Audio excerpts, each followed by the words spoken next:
Hi, I'm Kimberly Jentzen, and I'm so excited to bring you a tool from my book, Acting with Impact, a tool that is so important, so valuable for you as an actor. I hope that today's video and the next two videos, because I'm dedicating 3 different parts of this tool to you in 3 separate videos. And so I hope that I start to begin to clarify it so it becomes active for you out in the business. The most important thing that you do out in the field is that you use what you know. And I'm so excited today to bring you this tool. It's called the objective, which is the overall need or the want or what the character's fighting for, or sometimes we call it the super objective or we call it the overall objective. There's a lot of different names for this particular specific tool, but it's one of the most important ones. And if you're not using it, then perhaps somewhere in your training you've missed the value or the importance or how to find it or how to use it so that it's organic in you and it inspires your performance. I call it a power tool because power tools are things that immediately inspire an actor to deliver a performance. So what you want is you want to have a lot of different things at your fingertips when you're on set or when you're about to audition that allow you to feel inspired.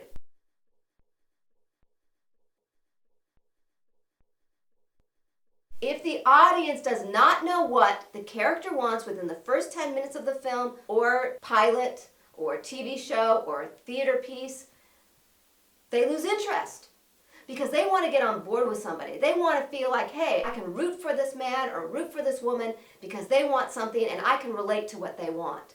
So that's how important the objective is. All drama and all comedy, anything entertaining is based on conflict. It's based on opposing forces coming up against each other and creating a tug.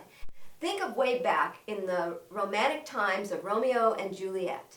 Now, Romeo and Juliet, they wanted each other, but what was the conflict? The conflict was the Capulets and the Montagues. Their families wanted to keep them apart. It's an age-old story like the Hatfields and McCoys, and so for Romeo and Juliet, their fate was going to be tragic.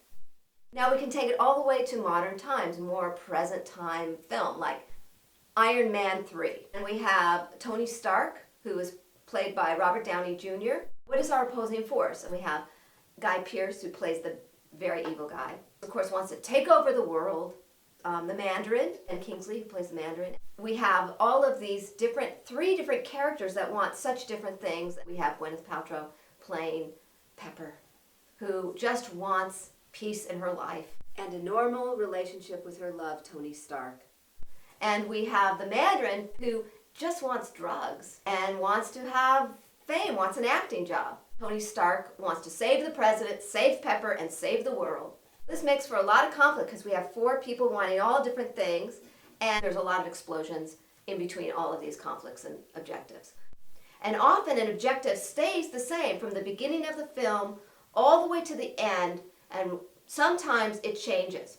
So let's take Silver Linings Playbook. At the very beginning of the film, Jennifer Lawrence plays the character of Tiffany. She meets immediately Pat, and she likes him. In fact, the minute she likes him, they're having dinner, she decides she wants to go home and take him with her.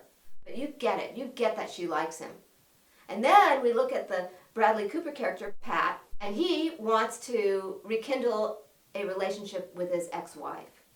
So his desire, it carries all the way through the film, while Tiffany is fighting Pat, wanting what? Playing the need to get him. But he's so distracted to get his wife back that he doesn't see the value in Tiffany until the very climax of the film. And then Pat decides that he awakens to the fact that maybe Tiffany's more right for him. And that's the film. That's the objective. So how do we find the objective? I'm going to tell you. You're reading the script. Every character in every script has a need. That's the way it is. That's how we go through life. In fact, you're watching this video right now. Your need is to study and understand the work. So you have an objective right now. And in fact, if something becomes more important, like a boyfriend or girlfriend calls, and you don't want to disappoint, you'll put me on pause and you'll pick up the phone, because that's how important and how intensely important our objectives are. Let's say your agent calls in a few minutes. I hope they do, by the way. You'll put me on pause. You'll talk to your agent, and then you'll play the rest of this video.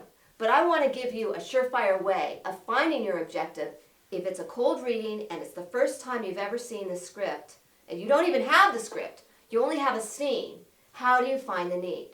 Okay, so I want you to read the scene at least twice and just get familiar with the material and just figure out the first thing, which I like to say, what's going on here? What's going on in the scene?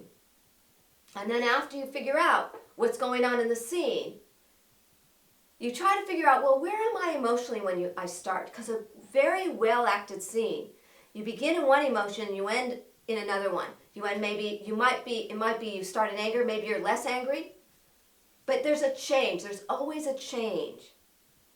So this is the key. Read the end. Now, are you happy? Are you less than happy at the end of the script? That's the question. Are you happy or are you less than happy at the end of that scene? I'll say it again. Are you happy or are you less than happy at the end of the scene? And when I say less than happy, that means anything less than ecstatic or happy. If you're less than ecstatic or happy, there's something you did not get. What is it? That would be your objective. If you're really, really happy, you got something. That's your objective. So it's the middle of somewhere towards the end of the scene, there'll be some kind of change. That's a well-written, well-structured scene. You start somewhere, you end somewhere, there's somewhere in there, in the climax, is a change. And that's when you either get or lose something.